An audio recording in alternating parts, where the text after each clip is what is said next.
Hi, my name's Chris Candy, and this is the Never Not Run podcast. Or no, Or do the NNR for. this is the Never Not Run podcast. I'm your host, Chris Candy. And I'm Mark Nieto.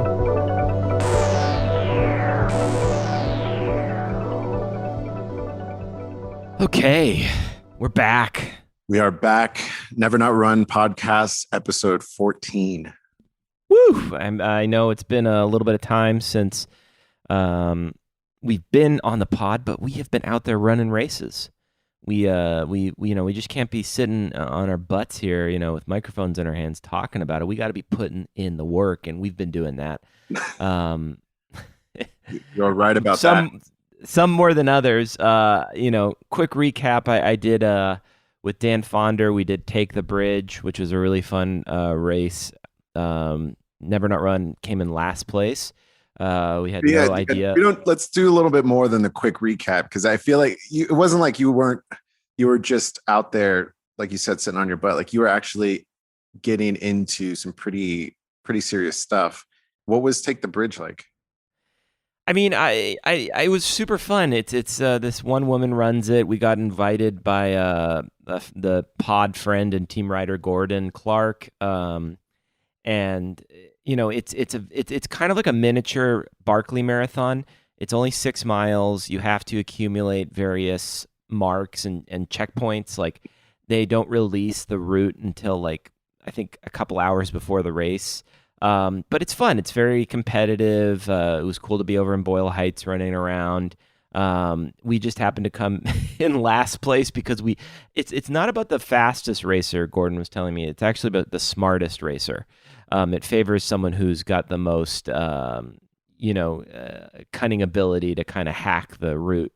And Dan and I just didn't have that knowledge. We literally got out of the car and so the homies over at Silver Lake Run Club, the track club, they were looked at us and said, "What do you guys' game plan for this?" And we were like, "We have no idea." But we had a good time, and shout out to everybody who put that race on, and we'll be back. That's all I need to say. It's a fun race, and I really enjoyed it. A cool way to kind of get into your city, and especially, I've said it once and I'll say it again, the LA's got such a really great running community going on right now, so we're just happy to show up when we can. And then we also did a Global Running Day. That was back on 6/1, and Silver Lake Track Club did a 6.1 mile run that day around Silver Lake. That's kind of their home turf. So went and competed in that, and I mean that was just more of a fun run. And it was just nice to be out there repping NNR. And there's just all these great clubs and people doing some fun stuff. And, moving forward, we're going to be interviewing a lot of the various different clubs. I know I know Silver Lake's definitely down, and we're going to probably have them on up-and-coming episodes of the show. Sweet. Yeah, it was a little jealous that I couldn't make it to those events. Take the Bridge looked awesome. I think you were the first one to tell me about them, and from online observed their races, and it just seems like a really cool thing they have going on. And then Global Running Day, it was funny. I ran it that morning, not even realizing that it was Global Running Day. And then I think you hit me up later in the day, like, "Hey, do you want to go to Silver Lake to run?" And I was like, "Oh shit, I guess I should have planned this a little better." But anyway, yeah, it looked great from all the images and footage online. So glad you're out there repping us. Yeah, for everyone listening, I've been doing this thing called push, pull, and legs for bodybuilding, and I'm new to it, and I've never really done like a dedicated leg day. So right now I'm doing lower mileage, and I've been lifting weights at the moment, but I'm still getting runs in. But I did leg days before both of those races, and my legs were so cooked on both runs. Like my trainer Adam, my buddy, he was just like, "You are an idiot for going to do this stuff," because they were just heavy leg days, and it was just very, very brutal on my system. But the BMI is going down, the muscle mass is coming on, and I'm feeling stronger, and I'm just really enjoying the runs. Currently, I'm talking to you guys. I'm out here in Portland, Maine. Gonna be doing some work up here. Got a run in this morning, which felt really good. Just on a treadmill. which was awesome to do a treadmill run. And Mark, where are you hitting us up from today? So I'm actually back up in the mountains, not far from Bass Lake, where we did the Yosemite half. I am up here, spending the week up here, kind of in recovery mode from the race that I did over the weekend, which was also in the Sierra National Forest. So yeah, I'm just trying to kind of enjoy the scenery. Probably going to go on some hikes to help, yeah, help recover and just ultimately just relax, just kind of be up here and hopefully get into the park. Okay, so you didn't do just like some little race. You basically embarked on your first ultra. I've never done an ultra. And I think you owe yourself a little more credit than just saying that this race was similar to the races I've been doing. Mark, why don't you explain to us what you just partook in? So I completed the Shadow of the Giants 50K. Like you said, it's my first ultra distance race. Ultra being anything over a marathon distance. So this one was about 32 miles, and it started in Fish Camp, California, which is kind of the last town before Yosemite National Park, kind of at the southern entrance of the park. And so it starts in Fish Camp, and then you just run through the Sierra National Forest. The kind of jewel of the race is this area called Nelder Grove, which is a small patch of giant redwoods. And so you basically run out to that patch, do a loop around the patch, and then run back to Fish Camp. And I think I'm still, it's a good time for us to be doing the podcast because I feel like it's still relatively fresh.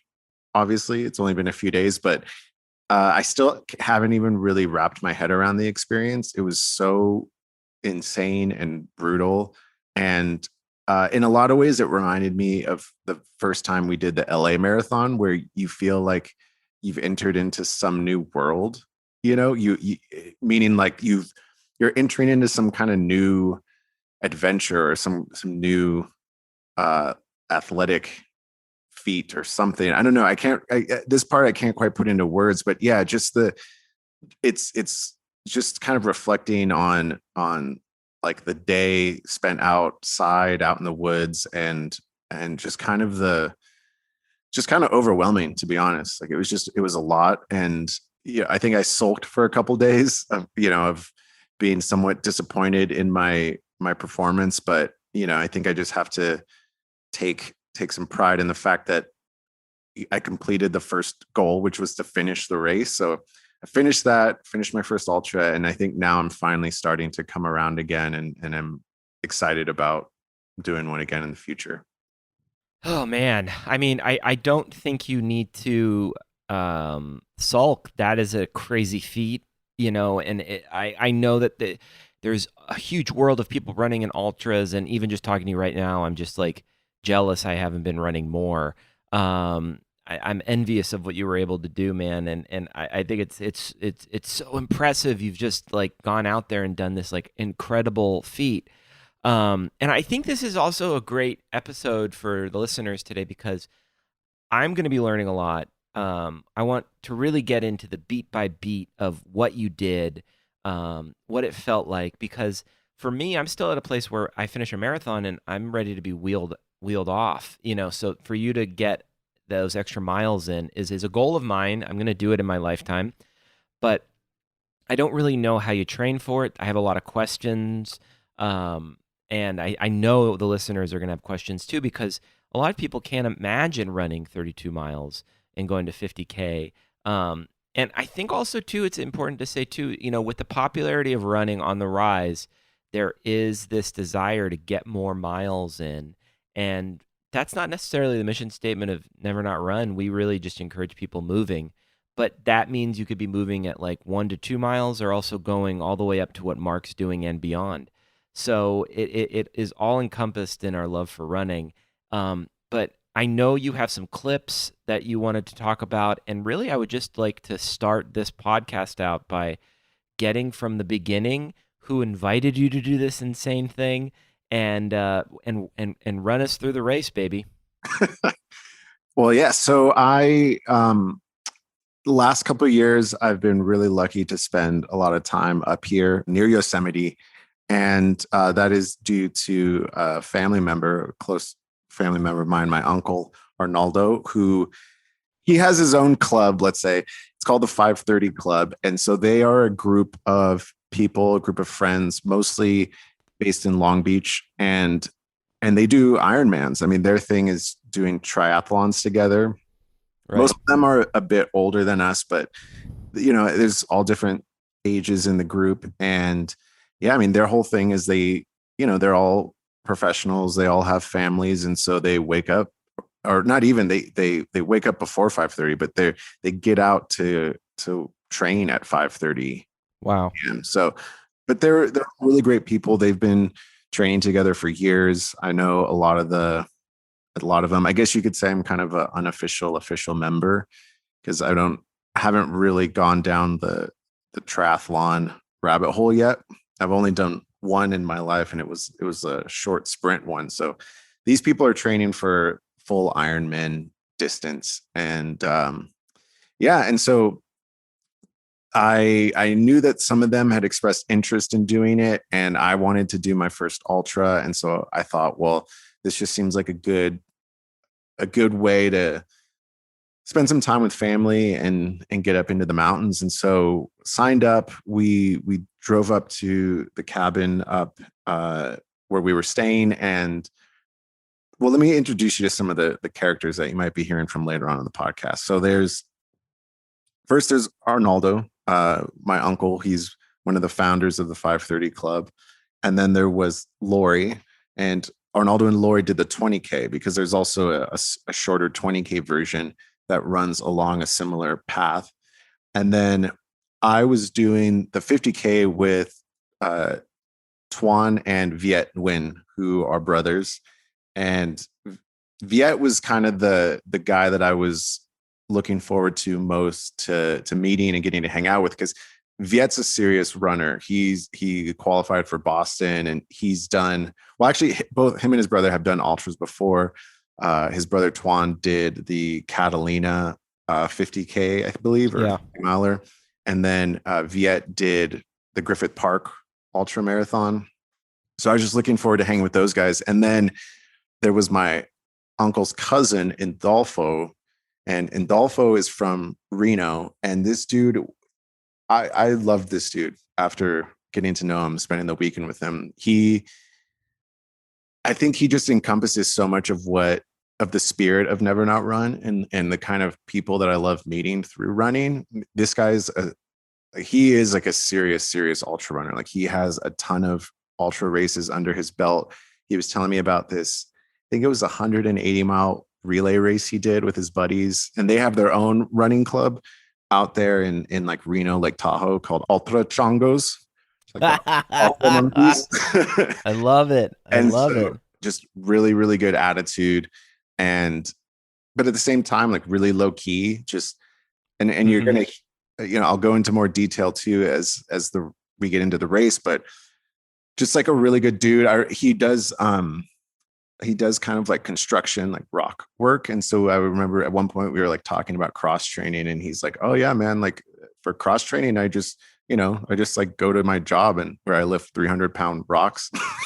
Like that was how he prepares for ultras. He's like, yeah, I haven't run a ultra in like 3 years, but I'm going to give this one a shot. So just like a really fun, really fun spirit to be around for something like this. And so he really kind of added a lot to my experience this race.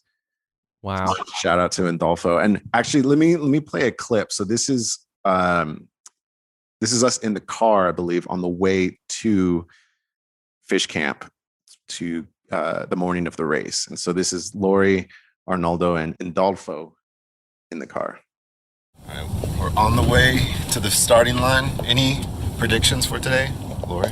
Predictions? It's going to be fabulous. It's going to be beautiful. That's it. That's all. No predictions for my time. 3 hours, 26 minutes, 22 seconds. That's my time right there. Also, yeah, so excited. It's a new place, new adventure, and new friends. There's a walk. And so much fun already. Really? Yeah. We're done. Perfect. Shout of the Giants, 50K and 20K 20K. 20K, 50K. 50K. on our way. Okay. No me digas way. Wow. Yeah, your uncle, he's just so precise on the time. He's a real time guy. God, that clip just I'm excited, man. I got goosebumps. Like just the one thing you can tell is just how excited everybody is, and Dolfo just seems just like I already love him. I know what you're talking about. He just has that kind of appreciation for life, and I think if you can have an appreciation for this type of brutal pain you're about to put on your body, like it really speaks volumes to a person's character. Oh yeah. And his kind of I don't know. I mean, we talk, especially the last episode, we kind of get into gear, and you and I talk about running shoes a lot and all that stuff. And Sure. I think I just loved seeing Indolfo just roll up. I think he had like a sleeveless cotton shirt on and just like a bandana with a visor. Like he was just rocking this like really just low key minimal outfit. It wasn't a lot of tech going on, like the kind of all the janky tech shit we buy for ourselves. He was just like, yeah, I'm just gonna go out there in a t-shirt and do this thing. Yeah, that's just the pure beauty of it. I mean, at its core, that's like the best part about running is you could just go and do it. All you need is like some shoes. And I know we always say that, but it's true. And that's so awesome. So you've got your team, you've got your ragtag team, and it's the four of you heading out there. And so what was the start line like? What was the energy like?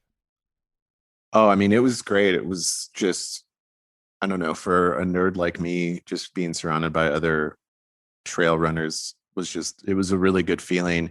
The starting line was in this beautiful campground area where actually a lot of runners had actually spent the night before. So they gave you an option. There was a big lasagna dinner the night before and a whole bunch of bunk beds in this community center. And so, yeah, so we showed up and there was already tons of people there that had spent the night and were kind of warming up. And actually, I think I have a clip also from me getting into the area and sharing some thoughts. I'll play that right now. All right, we are at the bib checkup / starting line for Shadow of the Giants 50K. It's about 6:30 in the morning. It's still pretty cold, but the forecast says that it is going to get up to, I think, 80 degrees by noon. Yeah, there's a lot of people out here, a lot of trail runners. And there's also a lot of people in line for the bathroom waiting to partake in their, what I can only assume is their pre-race ritual. I want to give a special shout out to Twan for rocking the bike suit today, which hopefully I'll go into more detail later. Feeling pumped. Gonna do some warm-ups. So as I mentioned in that clip, I was also still kind of waking up because I think that's why I said check up. I think I got check in and pick up. But I have to highlight the fact that Twan ran the entire 50K wearing bike shorts, or really like his biking suit, because as I mentioned in the beginning, these guys are all triathletes. And so Twan basically said, look, this is how I train. He'll do his runs after he does his bike rides. And so he did the entire 50K with like a cyclist butt pad in his shorts. and it was insane. He had, and his suit was like black. It was this black and red tri-suit. And he did the whole thing in that, which was even crazier to me. Wow. Tuan wasn't in the car though. Right. They drove separately. So Got the it. Viet and Tuan, the two brothers, they drove in their own car. We met them at the starting line. So you show up, you pick your bib up, and it's cold. And what are you doing to get ready? Like, or what time does the race start? Kind of what's going through your head at that point? So the race, the 50K started at 7 a.m., but they offered an early start of 6 a.m., which, looking back, we all should have started at 6 a.m. because one of the mistakes I made was that I looked up the temperature of Oakhurst, California. Oh no. Oh no. And so there's a lot of, I guess they're microclimates. There's a lot of really weird microclimates up here where if you're on one side of the mountain versus another, it's a totally different weather system going on. And so Oakhurst was probably in the 80s, but when the sun came out and you're up on top of these mountains, it had to be in the 90s. I mean, it was really, really hot. And that was one thing that I was not prepared for, and I didn't even really train for, was the high levels of heat that we were going to encounter. But I mean, I'm talking like by 9:30, 10 a.m. I mean, it was hot. Like it was just, Yeah. the sun was out. So, but anyway, back to the beginning of the race. I mean, I was just doing some stretches and doing some like jogs around the campground, and also trying to drink a little bit of coffee. They had like a bunch of like a snack table out there. There was like muffins and fruit and water, Gatorade, stuff like that. So I was mainly just trying to like wake my body up and kind of warm up. They had some chips, nuts, stuff like that. Exactly. Well, that's exactly what they had at the aid stations. I was thinking that too, the chips, nuts, stuff like that. The side story that we'll get into later, but yes. Okay, so you're fueling up and take me. Well, let me, before we move on to, please. I have some footage of what it was like inside the bib pickup area and the refreshment zone. And so this, you're going to hear from another one of the 530 Club members, Rolando, who didn't do the race, but just came out to support us, which was awesome. And his wife Ingrid and him, they hosted us after the race. They cooked dinner for us. So again, just like more awesome people. And so I wanted to play this clip of Rolo inside the bib pickup area. Okay. Rolo, any predictions for today? Yeah. It's going to be a great day. That's number one. I think Arnie wins. Arnie, all right. I think Arnie wins. No, I think you win. I think he wins. Anyone who finishes wins today for the Rolo. Rolo's just excited to be here and live vicariously through you guys. You guys give me inspiration, motivation, and I want to pass this on to the world. Perfect. And the only easy day is yesterday. Come on. All right, everybody's warming up. We're 10 minutes, T-minus 10 minutes to start. Another big Goggins fan, Rolo. The only easy day is yesterday. Oh my God. Okay, so the support is fully there. 530 Club is showing up, and it looked awesome in there. I mean, again, like, the most emotional part to me about running is how it's supportive. I think, you have people that just want to help you get through something, and I think that is just one of the most beautiful things about running, and the fact that Rolo and Ingrid rolled up just to support you guys just speaks volumes to someone's personality and soul, and it's just it's so cool to see. So I love that he's there cheering you guys on, and you're 10 minutes away from the start. Yeah, I mean, it was, and like you mentioned, I mean, I was so blown away by, I mean, I think I feel this every race, but just the volunteers, the people staffing the aid stations, they really were lifesavers, and they had such a great attitude, especially when you're feeling low and you're out there for hours and hours. It was just such a they just had so much spirit about them, and I really, really appreciated them. And I really, hopefully one day you and I can go and staff an aid station, because I feel like it's be so rewarding, and it's just such a cool way to kind of give back. So yeah, shout out to Rollo, shout out to Ingrid and all of the volunteers for this race. Who put this race on? San Joaquin Running, I believe that's the name of the organization. It was cool. It was, very low key. I think there was like around 150 people that ran the race, both races together, the 20K and 50K. So yeah, not a ton of people, but really, really well staffed. All the aid stations had tons of food, tons of snacks, drinks, like pretty much whatever you wanted. There was candy, everything. There was beer at most of the aid stations. Of course, Fireball was at some of them too. There was mile 20 where they had Otter Pops, so I was like throwing those down. And yeah, it was just like all good people all around. I love it. So when do you start this thing?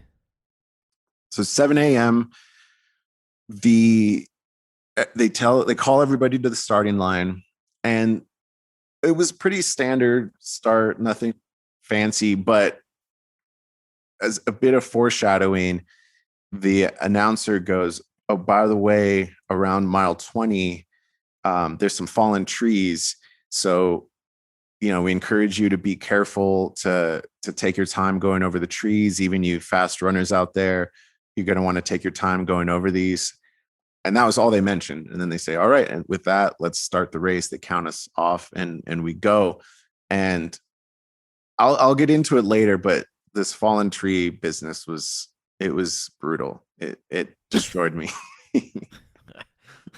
God. But yeah, the start was great. It went smooth, and I was, I was feeling good. I knew that it was a big climb. I think the race started at around 5,000 feet, and I think it topped off at 6,200 feet. And I think that was all within the first 8 miles. So you do a lot of climbing in the beginning. So my plan was just similar to the Death Valley race. My plan was just to take it easy uphill and then really try to push myself in the back half of the race on the downhill. But it was almost the exact same scenario for me, where I think I must have pushed myself too hard in the beginning of the race, because I just started cramping and feeling like shit. But I don't want to get in. We'll get into that in a little bit, but let me play you another clip. We'll get into that. Yeah. So let's see where I'm at in this part of the race here. Sounds good. Here we go. Got Viet right here. Nearing the top. Closing in on mile 8. Almost to the highest point. Got Arnaldo behind me. Let's go. So yeah, at this point, we are still kind of on the same track with the 20K runners. And so part of my plan was just to hang on to Viet, because I knew he was a strong runner, and I thought if I can keep up with him, I'll be good. So I was still feeling good around mile 8. We were chit-chatting a lot and just kind of getting to know each other. But I was trying to take it pretty easy going up these hills, basically up this mountain, because I just knew, I was like, all right, I have to do 32 miles today. I don't want to go too hard. So so I was just taking my time going up, and I was feeling good at this point, honestly. Yeah. What was the climb? How high was it? I think that the highest point was 6,200 feet.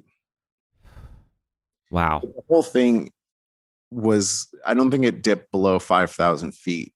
So, that was another element in all of this too, right? Is the elevation, which was similar. My experience, even though I got to do some runs up here and we did the Yosemite half, it's a totally different animal when you're that high up. Yeah. I can only imagine. I remember definitely at Yosemite feeling just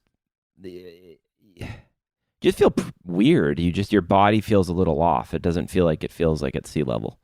Yeah. So I could only imagine you have that kind of added kind of concern going through your head as you're going through, a 50K. Yeah. Yeah. So, I mean, I think and that's one of the things that's different about this kind of race too, right? Is there's a lot of hiking involved. Well, at least for me, there is. I was hiking a lot of it, and you're really just trying to stay on top of your nutrition and make sure you're hydrated. So yeah, I was eating a lot. I mean, all the 8 stations, they had Spring Energy, which I love. I love all the Spring Energy stuff. But then there was also pickles and potato chips. So I was eating a lot of those. Red Vines, which are my favorite, and then Coke. Yeah, I was drinking a lot of Coke. So the question I always have is are you running the entire time, or are you hiking and walking a good part of it? Well, I mean, if you're elite, you're running the whole thing. But my plan, again, like my number one goal was to finish, and so my plan was just to hike the uphills and try to pick up time on the downhill. So I would, so that's what I would do. If it was flat or slightly downhill, I would push it a little bit, and then if it got really steep, I would just try my best to power hike it. Eventually, when the cramps got really bad, then I had to hike most of it. But there was a lot of low points where I was just, I would try to push myself. But overall, I felt great. I felt like, right. Like I felt strong. I felt like I was in shape, but it was just the cramps. I don't know what it is. I really need to figure that out, but I was dealing with a lot of cramping. And so I don't know if I kind of blew out my legs on some of the downhills going too fast, or, maybe I wasn't hydrated properly. I'm not sure. So I that's something I need to figure out for the next race. Well, it's definitely still impressive. And if that's all you were dealing with some cramping, you were doing pretty good. So where are you now in the race? So we're what, like 7 miles in? So that was that clip came in at mile 8, and that was okay, near the peak, near the highest point. And I think this next clip I'm going to play is at around mile 13. Let's see. All right, just past, I think, the third aid station, somewhere between mile 8 and 9, at around 6,000 feet.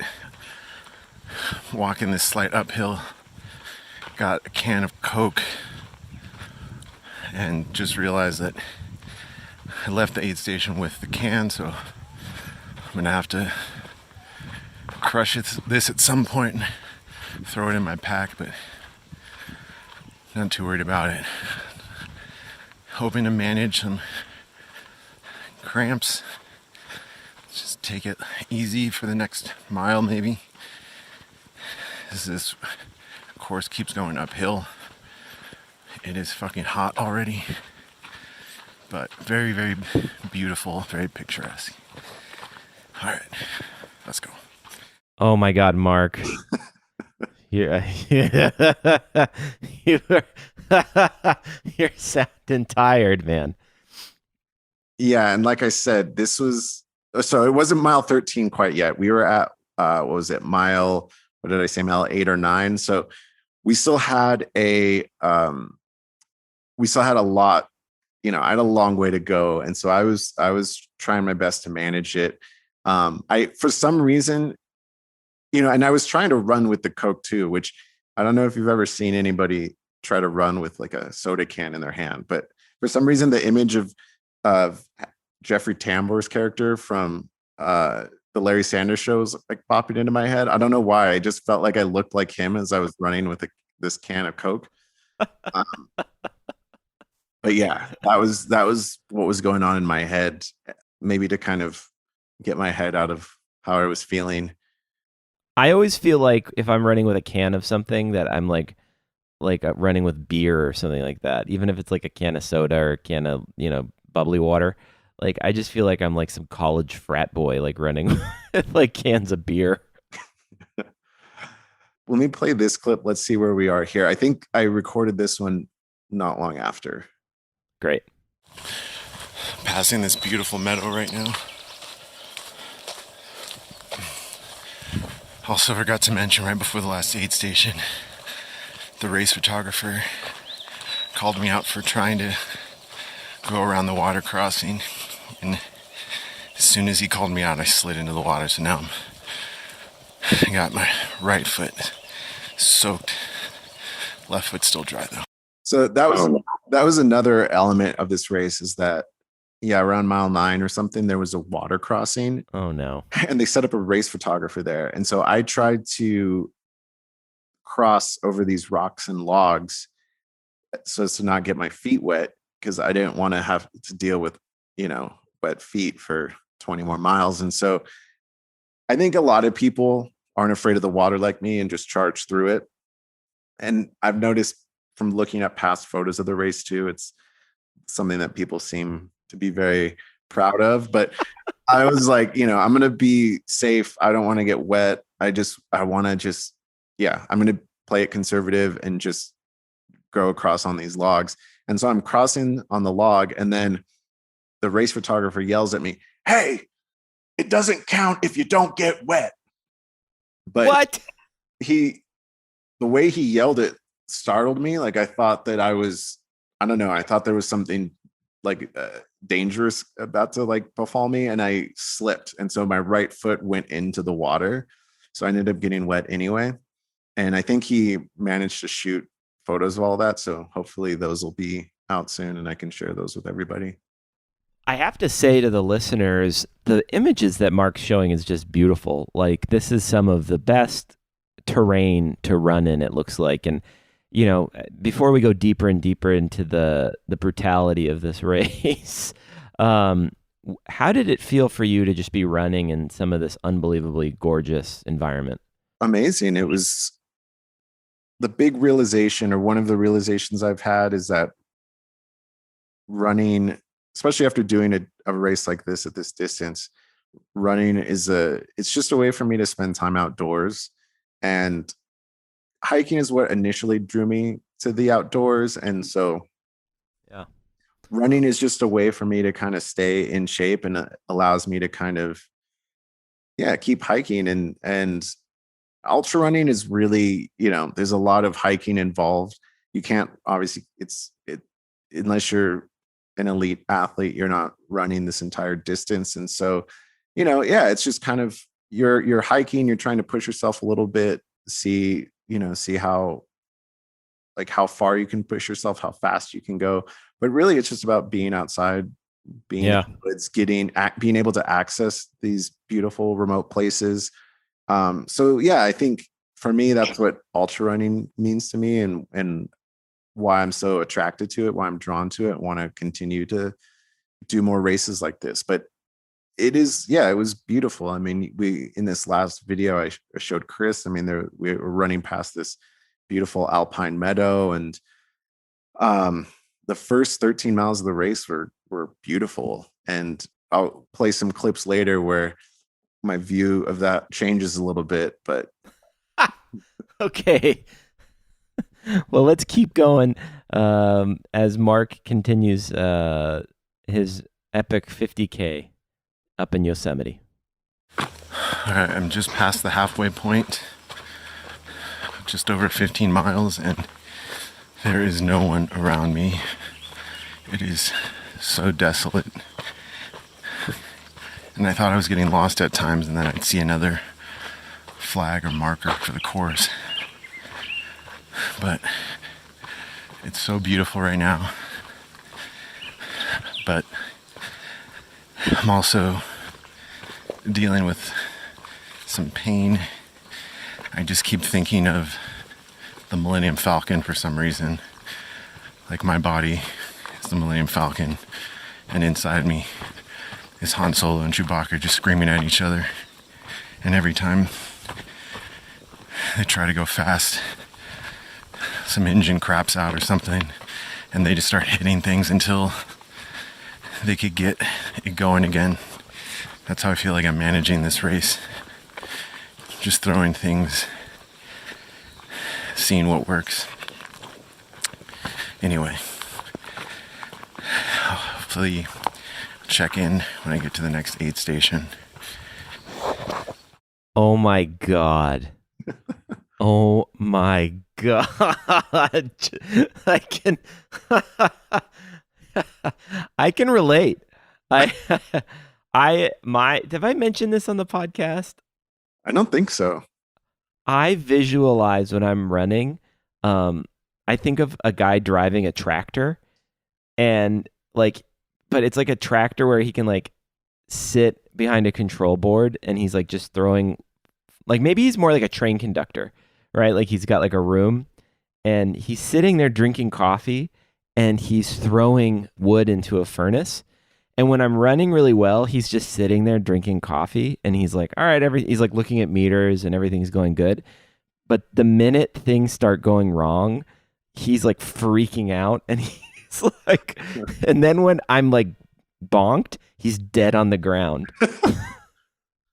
Yeah, no, that's exactly it. You nailed it. I mean, that was the exact feeling I had, where that my body was this kind of machine that was breaking down, and whoever the pilots or operators or engineers were that were making it go were freaking out because everything was just shutting down. And then what was also, I didn't mention in the clip, but like I just started to think, I was visualizing the aid stations as like these remote outposts that I needed to get to. So, so I was like, I just got to get to this, I got one more run. I just got one more shipment I need to drop off. And that was like what was carrying me through to get to the next aid station. Okay. So you're 15 miles in. Chewie and Han are screaming at each other. So at this point, Viet starts to leave me because we were at the highest point going uphill and I had to slow down. I had to like cool off and Viet just kept going. So this is where I start to get lost more or less. Like I'm just on my own. And at this point, we start to enter this zone that I called the Gauntlet. The Gauntlet was this 7-mile stretch through burned out forest where there was no tree cover because all of the leaves had burned off. The trees were blackened and charred, and the trees that were dead, the Forest Service had cut them down and they hadn't removed them. They just left them on the trail. And so the race director or the announcer, this is the area that they had mentioned. So it was literally 7 miles of burned out forest where you had to use your whole body, your hands and arms to climb over these logs. For 7 miles? For 7 miles and no tree cover. I mean, it's just the sun's beating down on you the entire time. When you get to the end of the 7 miles, there's an aid station there. Then you do a 2-mile loop around Nelder Grove, which is where those trees are that I mentioned. Then you have to go back the way you came to go back to the finish line. So 14 miles of the race, nearly half the race is this burned out forest area. And it was brutal. This is when people were showing up, coming back to the finish line, just blackened, like their legs and arms were covered in ash from going over these logs. And it was, I was just hiking that point. I think anytime I just couldn't run. I mean, I was dehydrated. I went through all my water and at this point, I'm just trying to get to the next aid station. And you can't even, it almost becomes it really turns into kind of an adventure at this point because you're so far out also that I'm sure they have some kind of rescue protocol, but there's really it's not like a road race where you just can step off and be like, all right, I'm done. Like, I'm not feeling this anymore. Like, you're so far out that your best option is just to keep going so you can go back. Fuck. So let me play this next clip because I think this may be in the Gauntlet zone. Let's see. Just left the aid station at mile 20. They were fucking lifesavers there. They hooked me up with some salty snacks, some pickled juice. They even gave me a Coke to go. So now it's the home stretch. I think there's just this last leg and then I'll be done.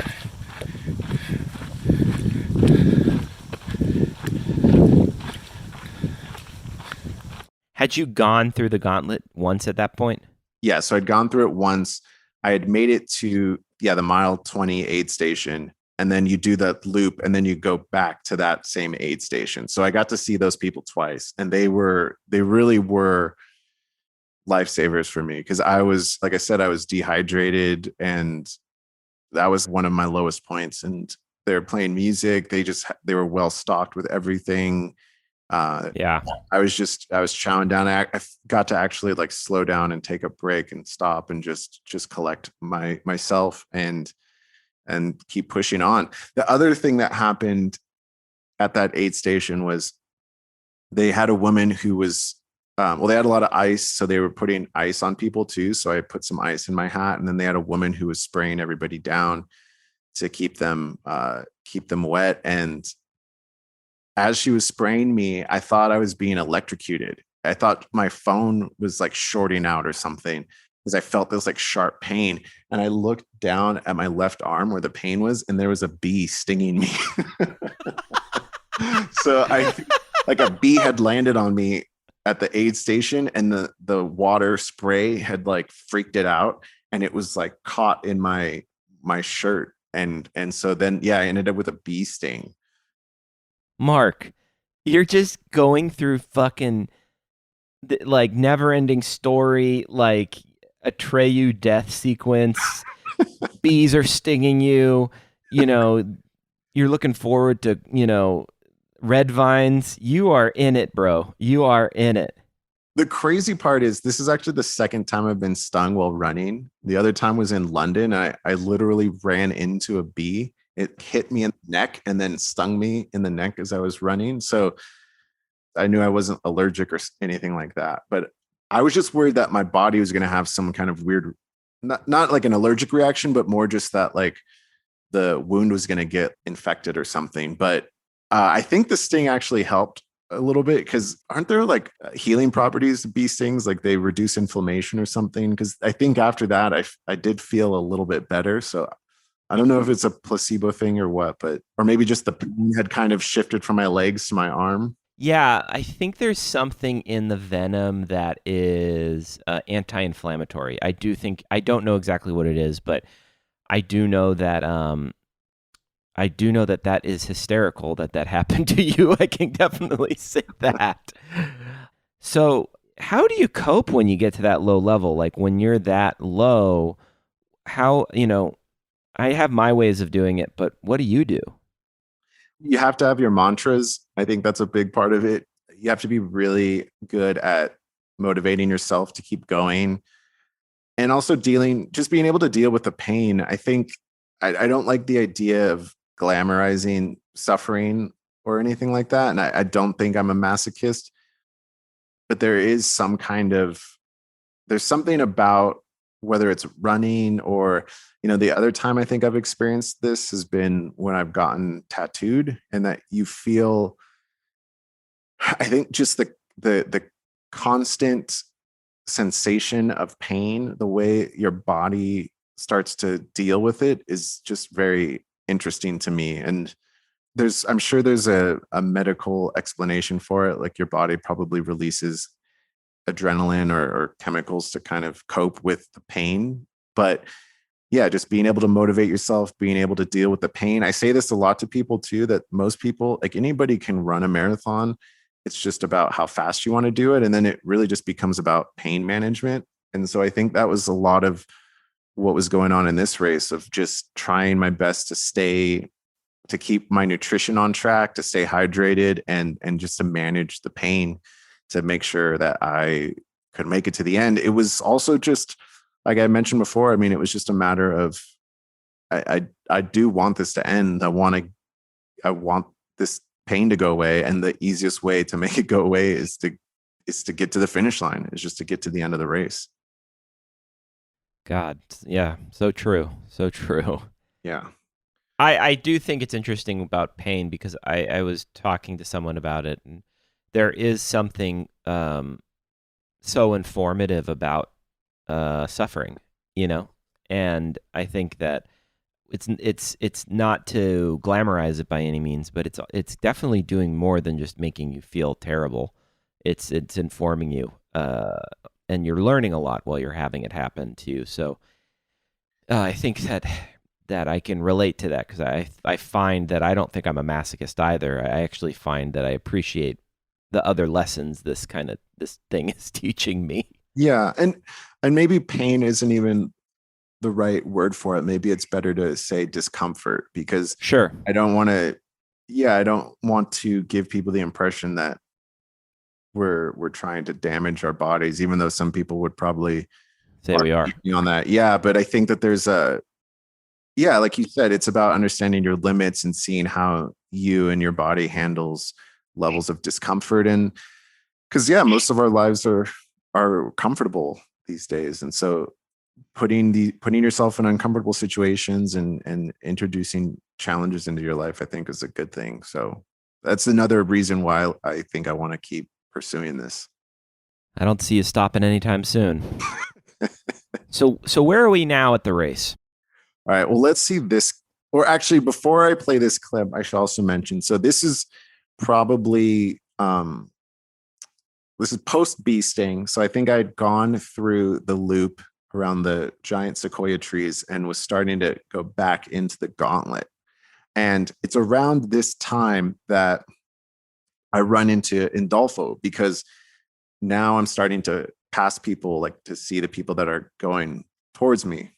And so I see Indolfo, and Indolfo is already wearing the finisher's medal around his neck. Oh, God. And I'm like, we see each other and we're smiling, and I'm like, dude, what's going on? Like, why do you have the medal on you? And he goes, oh man, I made a wrong turn. And instead of going out to the 50K, I went the other way towards the finish line, and I went straight to the 20K finish line. And so he had made a 4-mile detour to the finish line, crossed the finish line, and they gave him the medal. And he's like, wait, what's going on? Like, I'm supposed to be doing the 50K. And he decided to go out back where he came from and finish the race. So he ended up doing, I think, 36 miles total.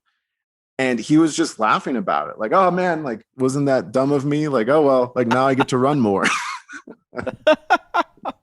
Oh man.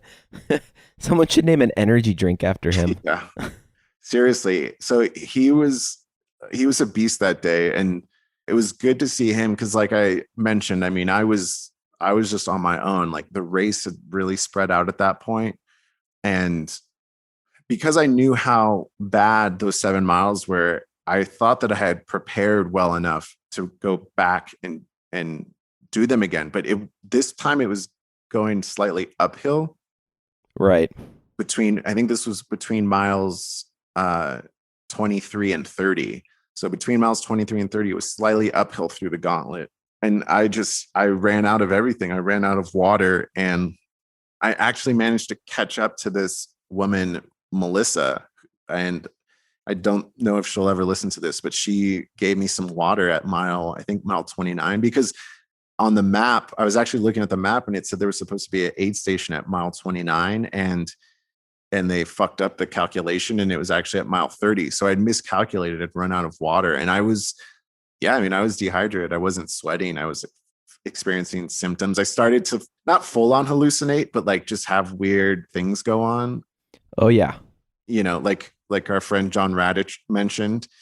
And yeah, I mean, it was a trip. I was like, that's when, again, like another really low point around mile 29. But Melissa carried me into the mile 30 aid station. So shout out to her. God. Yeah, I'm just blown away. Mile 29, Jesus. So actually, I think this next clip might be from just after mile 26. So this is okay. Kind of sharing some of my thoughts at this point. So we have officially passed 26.2 miles according to my watch, and this is now uncharted territory for me. I've never run in a race past 26.2, so still have about 5 miles to go, and I feel fucking wild. Yeah, man. So wait, yeah, that's the great question. Like this could be a question unto itself. Like, what is that uncharted territory feel like from 26 to 32? It's hard to put into words. I think because of just the overall nature of the race, the 26 number was meaningless, because it felt like there was so much I still had to. I knew that I had like 5 or 6 miles to go, and I was in a lot of pain at that point. Right.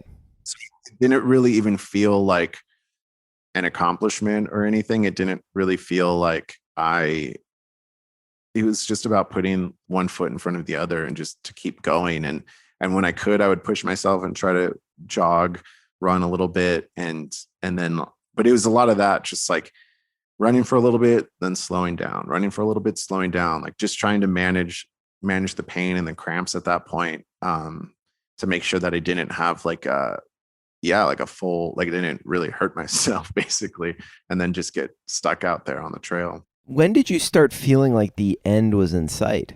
At the mile 38 station, that's when it really turned around for me, because at that point I had a better idea of it just seemed more manageable, right? Like at that point, right, I knew that 2 miles. I knew that there was about 2 miles to go, and we had passed through the Gauntlet.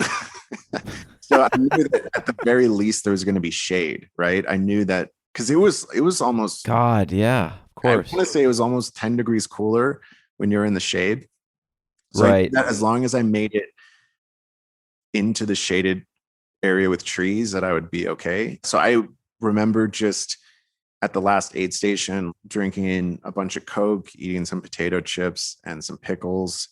And then I actually felt really good. Like I think everything started to turn around in a sense. I was able to run. Like I actually like picked up my pace a lot and ran in the last 2 miles, which was cool because I was able to catch up with people. And yeah, like I said, I think just having that feeling that it was going to come to an end was really turn everything around for me and push me to the end. And the last 2 miles were beautiful because you run through these trees and then you start to kind of get into civilization again. There's some ranches and some horse stables.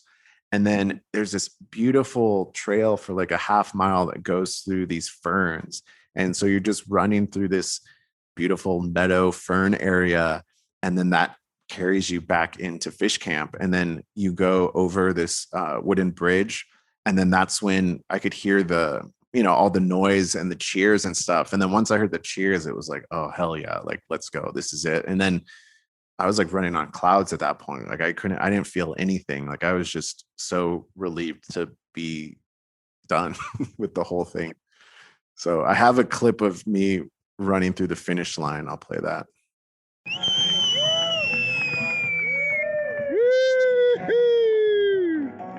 Bam, baby. Bam, baby. Congratulations. It wasn't pretty, but it was good. That was awesome. Brandy, you're a fine girl. What a good life it could be. I knew you would know that song. I couldn't idea it, and I was like, I bet Chris will know which song this is. That was the other weird thing too. This happened to me at the Yosemite. I guess it's happened at all the races we've done, but it's like my ears turn off, and I can remember the music because I loved the moment you said where you ran in and you were hearing Tears for Fears. I never have that moment. It's like all my senses shut down, and then my focus is just to get to the end. So I was like, when I got to the end, I was just kind of in shock. And Jet had already finished. He finished like 20 or 30 minutes before me. So he was there waiting for me. And then Arnaldo and Lori, they did the 20K. So thankfully they hung out. They waited hours for us to come in, but they were there waiting with chicken soup and beer and then we just kind of hung out and waited for the rest of the team to finish and cheered on the other runners. Chicken soup. Yeah. So that was I guess there was also, there was a bunch of stuff. There was cookies, bread. I don't know. I just remember eating some what was it, Hawaiian, or no, it was like, yeah, just bread and soup. I don't know. I think just the broth and the salt and the pasta, the chicken noodle soup, all of that just really helped a lot. So I was in heaven at that point. Give me the answer to this. How did you feel finishing it, and how are you feeling right now? Honestly, when I finished, I was really disappointed. Huh. I think I had different expectations for myself. My first goal was to finish, and then my second goal was, I honestly thought I could get under 6 hours.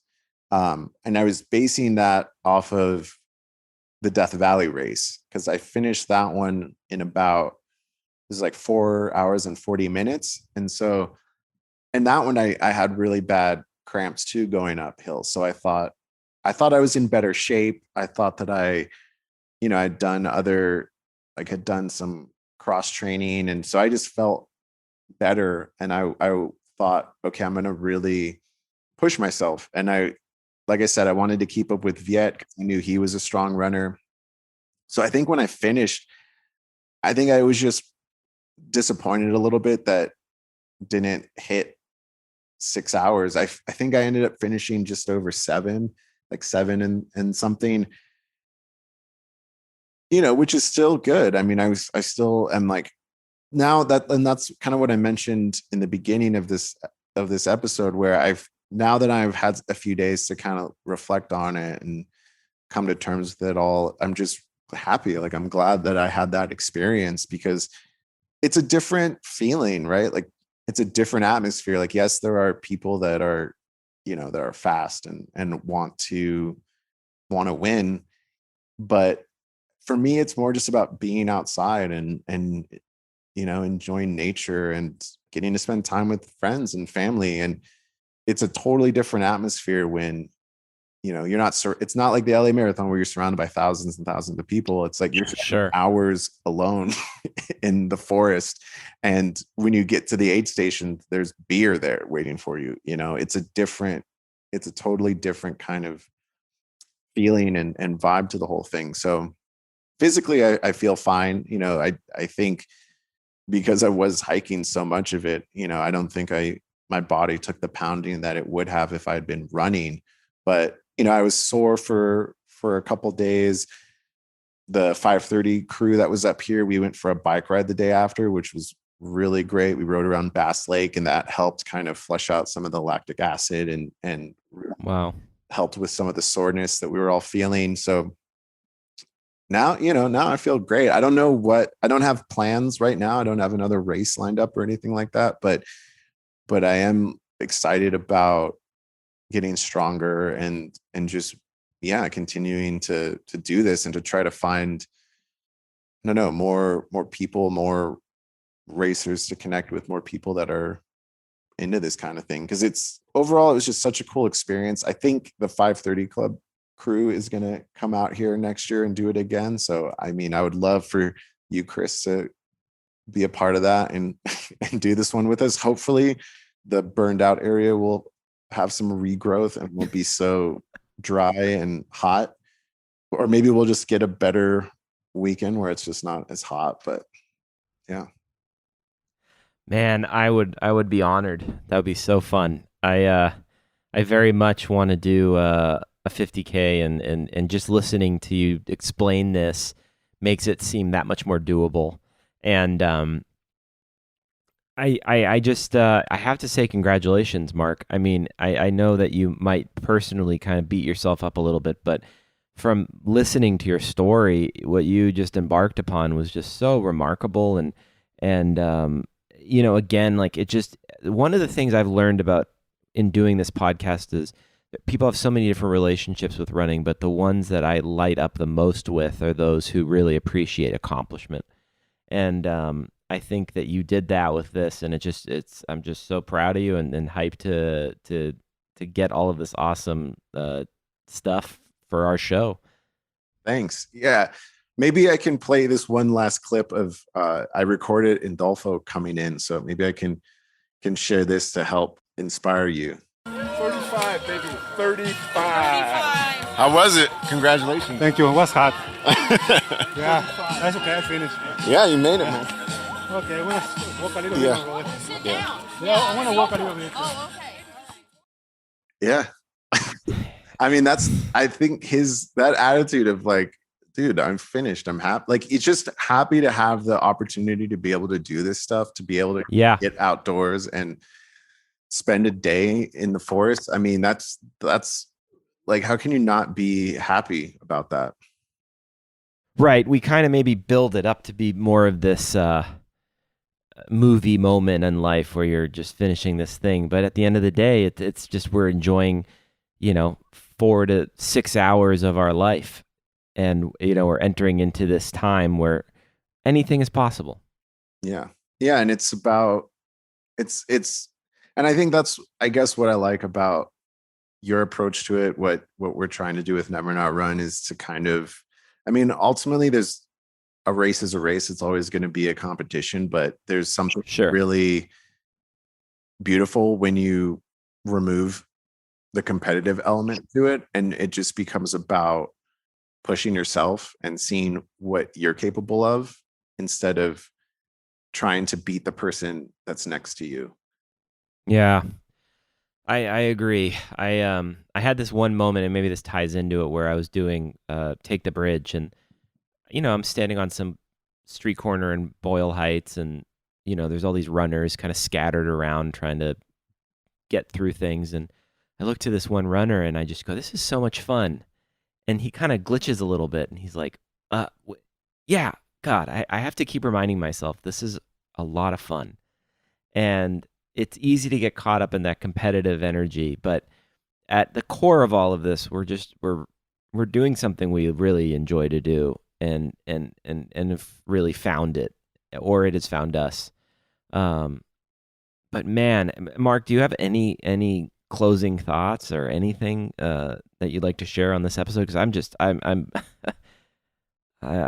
this is just so impressive. I was not a kid that liked the outdoors when I was young.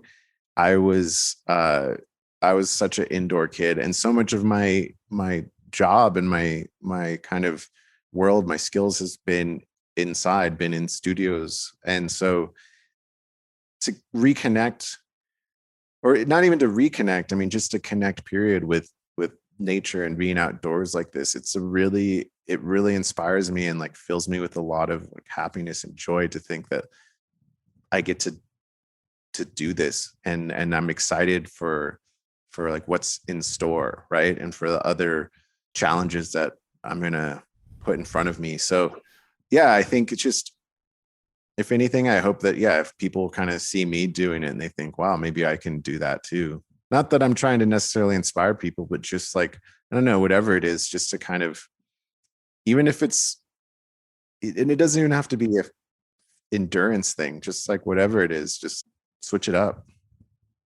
I love that, man. Well, again, congratulations, and I want to say thank you, and thank you for getting out there and recording all of that awesome footage while you were on a race. That's a challenge unto itself. All right, well, should we wrap it up then? This was episode 14 of the Never Not Run pod. Mark, take us out. Thanks for listening.